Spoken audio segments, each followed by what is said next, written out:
जय श्री कृष्णा। आज गुरु पूर्णिमा के दिन आइए सुनते हैं श्री सत्यनारायण व्रत कथा। प्रथम अध्याय प्रारंभ। व्यास जी ने कहा, एक समय की बात है, नैमिषारण्य तीर्थ में सौनकादिक 88,000 ऋषियों ने पुराणवेत्ता श्री सूत जी से पूछा, हे सूत जी, इस कलयुग में वेद विद्या रहित मनुष्यों को प्रभु भक्ति किस प्रकार मिलेगी तथा उनका उद्धार कैसे होगा। हे मुनिश्रेष्ठ, कोई ऐसा व्रत अथवा तप कहिए जिसके करने से थोड़े ही समय में पुण्य प्राप्त हो तथा मनवांछित फल भी मिले। हमारी प्रबल इच्छा है कि हम ऐसी कथा सुने। सर्वशास्त्र ज्ञाता श्री सूत जी ने कहा, हे वैष्णवों, मैं पूज्य आप सबने प्राणियों के हित की बात पूछी है। अब मैं उस श्रेष्ठ व्रत को आपसे कहूँगा जिसे नारद जी के पूछने पर लक्ष्मी नारायण भगवान ने उन्हें बताया था। कथा इस प्रकार है, आप सब सुने। एक समय देवर्षि नारद जी दूसरों की हित की इच्छा से सभी लोकों में घूमते हुए मृत्यु लोक में आ पहुँचे।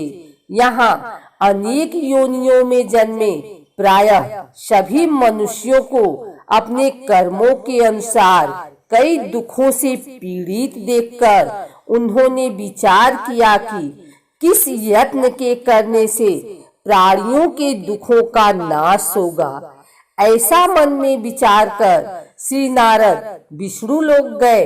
वहां श्वेत वर्ण और 4 भुजाओं वाले देवों के इस नारायण को, जिनके हाथों में शंख चक्र गदा और पद्म थे तथा वरमाला पहने हुए थे, देखकर स्तुति करने लगे।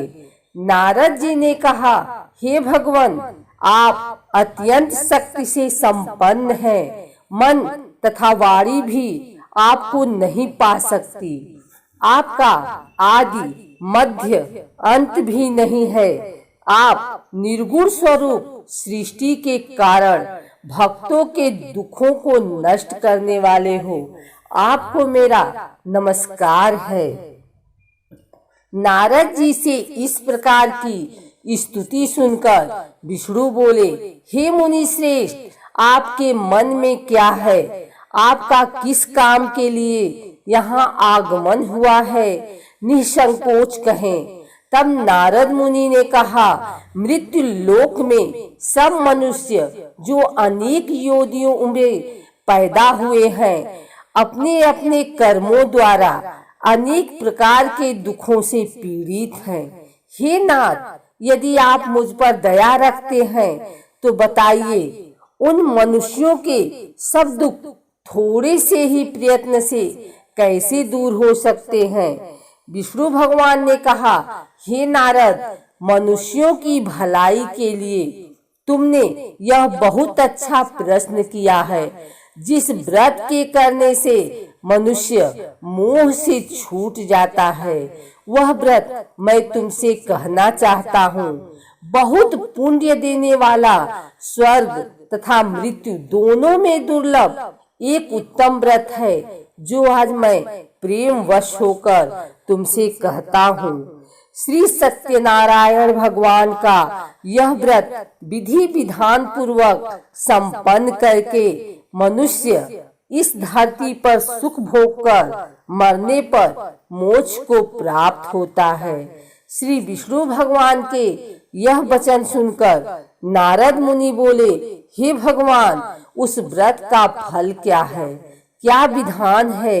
इससे पूर्व यह व्रत किसने किया है और किस दिन यह व्रत करना चाहिए? कृपया मुझे विस्तार से बताएं। श्री विष्णु ने कहा, हे नारद, दुख, शोक आदि दूर करने वाला यह व्रत सब स्थानों पर विजयी करने वाला है।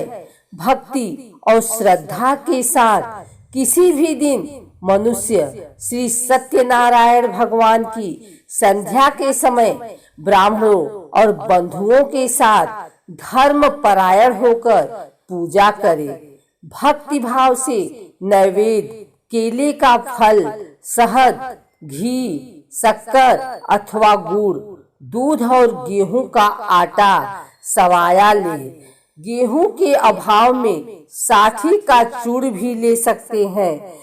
इन सबको भक्ति भाव से भगवान को अर्पण करें। बंधु बांधवों सहित ब्राह्मणों को भोजन कराएं। इसके पश्चात स्वयं भोजन करें। रात्रि में नृत्य गीत आदि का आयोजन कर श्री सत्यनारायण भगवान का स्मरण करता हुआ समय व्यतीत करें। कलि काल में मृत्यु लोक में यही एक लघु उपाय है जिससे अल्प समय और अल्प धन में महान पुण्य प्राप्त होता है। प्रथम अध्याय समाप्त। श्री सत्यनारायण भगवान की जय। द्वितीय अध्याय प्रारंभ। सूत जी ने कहा, हे ऋषियों, जिन्होंने पहले समय में इस व्रत को किया है उनका इतिहास कहता हूँ, आप सब ध्यान से सुने। सुंदर काशीपुरी नगरी में एक अत्यंत निर्धर ब्राह्मण रहता था। वह ब्राह्मण भूख और प्यास से बेचैन होकर पृथ्वी पर घूमता रहता था। ब्राह्मणों से प्रेम करने वाले श्री विष्णु भगवान ने ब्राह्मण को देखकर एक दिन बूढ़े ब्राह्मण का रूप धारण कर निर्धन ब्राह्मण के पास जाकर आदर के साथ पूछा, हे विप्र, तुम नित्य ही दुखी होकर पृथ्वी पर क्यों घूमते हो? हे श्रेष्ठ ब्राह्मण, यह सब मुझसे कहो, मैं सुनना चाहता हूँ। दरिद्र ब्राह्मण ने कहा, मैं निर्धन ब्राह्मण हूँ, भिक्षा के लिए पृथ्वी पर फिरता हूँ। हे भगवान, यदि आप इससे छुटकारा पाने का कोई उपाय जानते हो तो कृपा कर मुझे बताएं। वृद्ध ब्राह्मण का रूप धारण किए श्री विष्णु भगवान ने कहा, हे ब्राह्मण, श्री सत्यनारायण भगवान मनवांछित फल देने वाले हैं, इसलिए तुम उनका पूजन करो। इससे मनुष्य सब दुखों से मुक्त हो जाता है। दरिद्र ब्राह्मण को व्रत का सारा विधान बताकर बूढ़े ब्राह्मण का रूप धारण करने वाले श्री सत्यनारायण भगवान अंतर ध्यान हो गए। जिस व्रत को वृद्ध ब्राह्मण ने बताया है, मैं उसको अवश्य करूंगा, यह निश्चय कर वह दरिद्र ब्राह्मण घर चला गया। परंतु उस रात्रि उस दरिद्र ब्राह्मण को नींद नहीं आई। अगले दिन वह जल्दी उठा और श्री सत्यनारायण भगवान का व्रत करने का निश्चय कर भिक्षा मांगने के लिए चल दिया। उस दिन उसको भिक्षा में बहुत धन मिला, जिससे उसने पूजा का सामान खरीदा और घर आकर अपने बंधु बांधवों के साथ भगवान श्री सत्यनारायण का व्रत किया। इसके करने से वह दरिद्र ब्राह्मण सब दुखों से छूटकर अनेक प्रकार की संपत्तियों से युक्त हो गया। तभी से वह विप्र हर मास व्रत करने लगा। इसी प्रकार सत्यनारायण भगवान के व्रत को जो शास्त्र विधि के अनुसार करेगा, वह सब पापों से छूटकर मोक्ष को प्राप्त होगा। आगे जो मनुष्य पृथ्वी पर श्री सत्यनारायण भगवान का व्रत करेगा, वह सब दुखों से छूट जाएगा। इस तरह नारद जी से सत्यनारायण भगवान का कहा हुआ व्रत मैंने तुमसे कहा। हे विप्रो, अब आप और क्या सुनना चाहते हैं, मुझे बताएं। ऋषियों ने कहा, हे मुनीश्वर, संसार में इस विप्र से सुनकर किस किसने इस व्रत को किया, यह हम सब सुनना चाहते हैं। इसके लिए हमारे मन में श्रद्धा है। श्री सूत जी ने कहा, हे मुनियों, जिस जिस प्राणी ने इस व्रत को किया है उन सबकी कथा सुनो। एक समय वह ब्राह्मण धन और ऐश्वर्य के अनुसार बंधु बांधवों के साथ अपने घर पर व्रत कर रहा था। उसी समय एक लकड़ी बेचने वाला बूढ़ा व्यक्ति वहां आया। उसने सिर पर रखा लकड़ियों का गट्ठर बाहर रख दिया और विप्र के मकान में चला गया। प्यास से व्याकुल लकड़हारे ने विप्र को व्रत करते देखा। वह प्यास को भूल गया। उसने उस विप्र को नमस्कार किया और पूछा, हे विप्र, आप यह किसका पूजन कर रहे हैं? इस व्रत से आपको क्या फल मिलता है? कृपा करके मुझे बताएं। ब्राह्मण ने कहा, सब मनोकामनाओं को पूरा करने वाला यह श्री सत्यनारायण भगवान का व्रत है। इनकी ही कृपा से मेरे यहाँ धन धान्य आदि की वृद्धि हुई। विप्र से इस व्रत के बारे में जानकर वह लकड़हारा बहुत प्रसन्न हुआ। भगवान का चरणामृत ले और भोजन करने के बाद वह अपने घर को चला गया। अगले दिन लकड़हारे ने अपने मन में संकल्प किया कि आज ग्राम में लकड़ी बेचने से जो धन मिलेगा उसी से भगवान सत्यनारायण का उत्तम व्रत करूंगा। मन में ऐसा विचार कर वह लकड़हारा लकड़ियों का गट्ठर अपने सिर पर रखकर जिस नगर में धनवान लोग रहते थे वहां गया। उस दिन उसे उन लकड़ियों के चौगुने दाम मिले। वह बूढ़ा लकड़हारा अति प्रसन्न होकर पके केले, शक्कर, शहद, घी, दुग्ध, दही और गेहूं का चूड़ इत्यादि श्री सत्यनारायण भगवान के व्रत की सभी सामग्री लेकर अपने घर आ गया। फिर उसने अपने बंधु बांधवों को बुलाकर विधि विधान के साथ भगवान का पूजन और व्रत किया। उस व्रत के प्रभाव से वह बूढ़ा लकड़हारा धन, पुत्र आदि से युक्त हुआ और संसार के समस्त सुख भोग कर बैकुंठ को चला गया। दूसरा अध्याय समाप्त। श्री सत्यनारायण भगवान की जय। तृतीय अध्याय प्रारंभ। श्री सूत जी ने कहा, हे श्रेष्ठ मुनियों, अब एक और कथा कहता हूँ। पूर्व काल में उल्कामुख नाम का एक बुद्धिमान राजा था। वह सत्य वक्ता और जितेंद्रिय था। प्रतिदिन देव स्थानों पर जाता तथा गरीबों को धन देकर उनके कष्ट दूर करता था। उसकी पत्नी सुंदर और सती साध्वी थी। भद्रशिला नदी के तट पर उन दोनों ने श्री सत्यनारायण भगवान का व्रत किया। उस समय वहां साधु नामक एक वैश्य आया। उसके पास व्यापार के लिए बहुत सा धन था।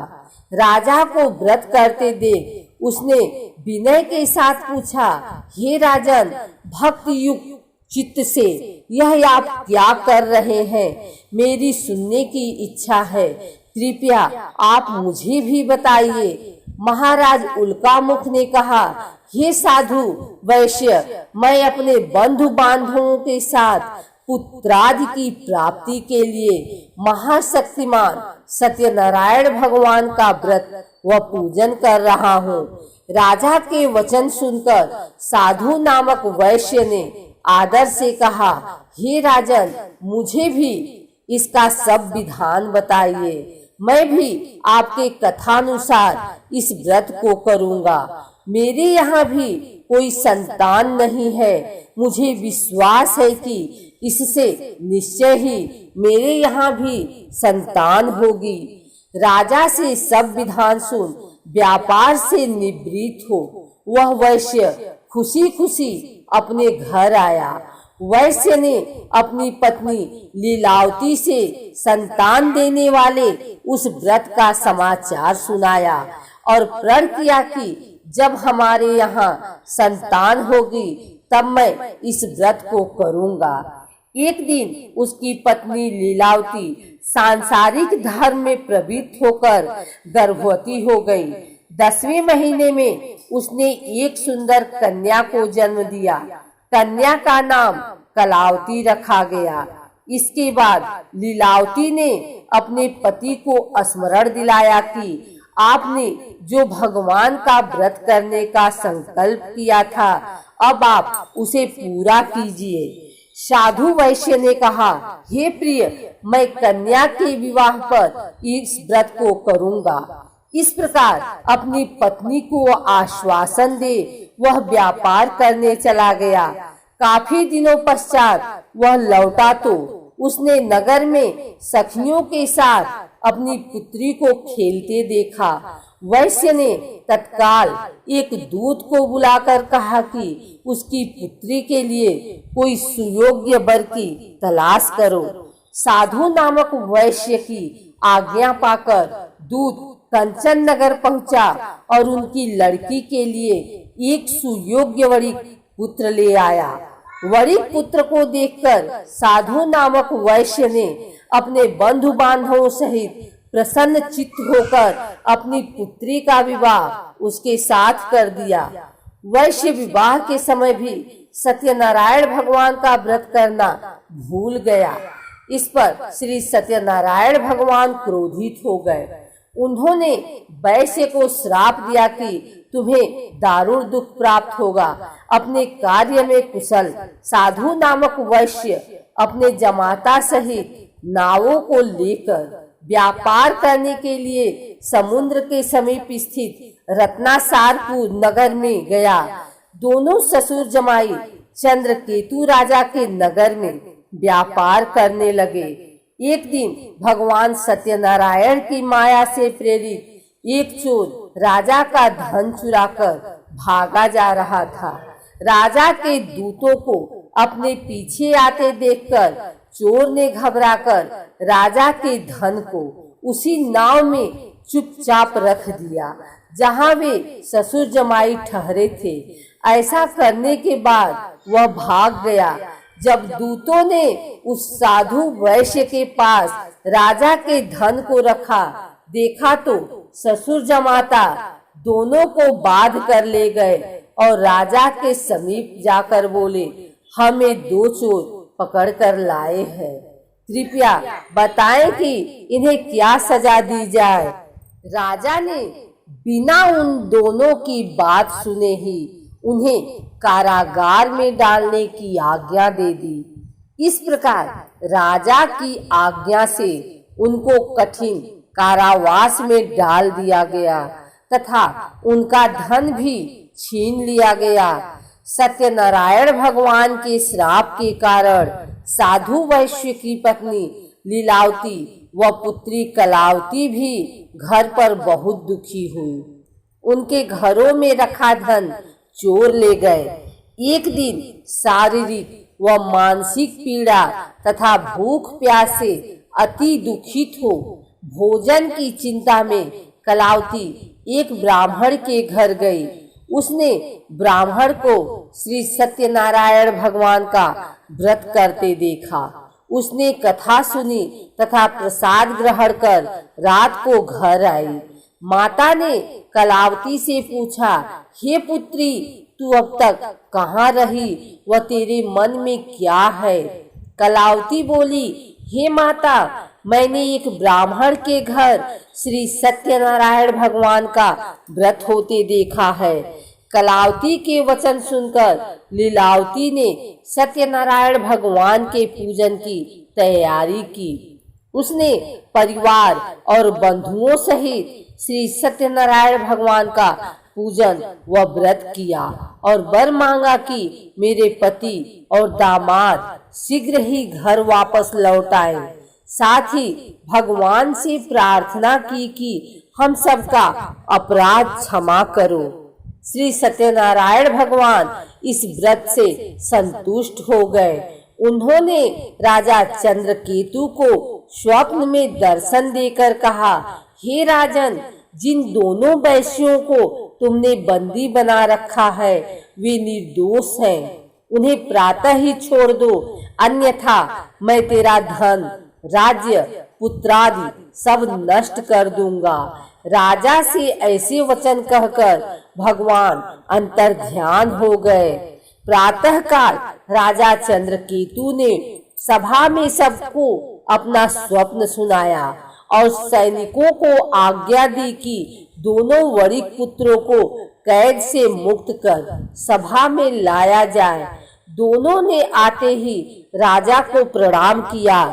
राजा ने उनसे कहा, हे महानुभावों, तुम्हें भावी वर्ष ऐसा कठिन दुख प्राप्त हुआ है, अब तुम्हें कोई भय नहीं है, तुम मुक्त हो। ऐसा कहकर राजा ने उनको नए नए वस्त्राभूषण पहनवाए तथा उनका जितना धन लिया था उससे दूना लौटाकर आदर से विदा किया। दोनों वैश्य अपने घर को चल दिए। तीसरा अध्याय समाप्त। श्री सत्यनारायण भगवान की जय। चतुर्थ अध्याय प्रारंभ। श्री सूत जी ने आगे कहा, वैश्य और उसके जमाई ने मंगलाचार करके यात्रा आरंभ की और अपने नगर की ओर चल पड़े। उनके थोड़ी दूर आगे बढ़ने पर दंडी वेशधारी श्री सत्यनारायण भगवान ने उनसे पूछा, हे साधु, तेरी नाव में क्या है? अभिमानी वणिक हंसता हुआ बोला, हे दंडी, आप क्यों पूछते हैं? क्या धन लेने की इच्छा है? मेरी नाव में तो बेल और पत्ते भरे हैं। वैश्य का कठोर वचन सुनकर दंडी वेशधारी श्री सत्यनारायण भगवान ने कहा, तुम्हारा वचन सत्य हो। ऐसा कहकर वे वहां से कुछ दूर जाकर समुद्र के किनारे बैठ गए। दंडी महाराजा के जाने के पश्चात वैश्य ने नित्य क्रिया से निवृत्त होने के बाद नाव को ऊंची उठी देखकर अचंभा किया तथा नाव में बेल पत्ते आदि देखकर मूर्छित हो जमीन पर गिर पड़ा। मूर्छा खुलने पर अत्यंत शोक प्रकट करने लगा।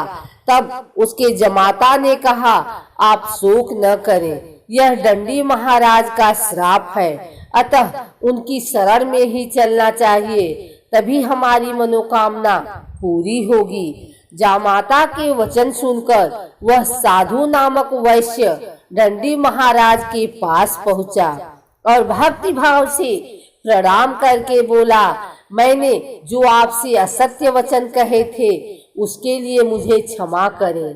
ऐसा कहकर वैश्य रोने लगा।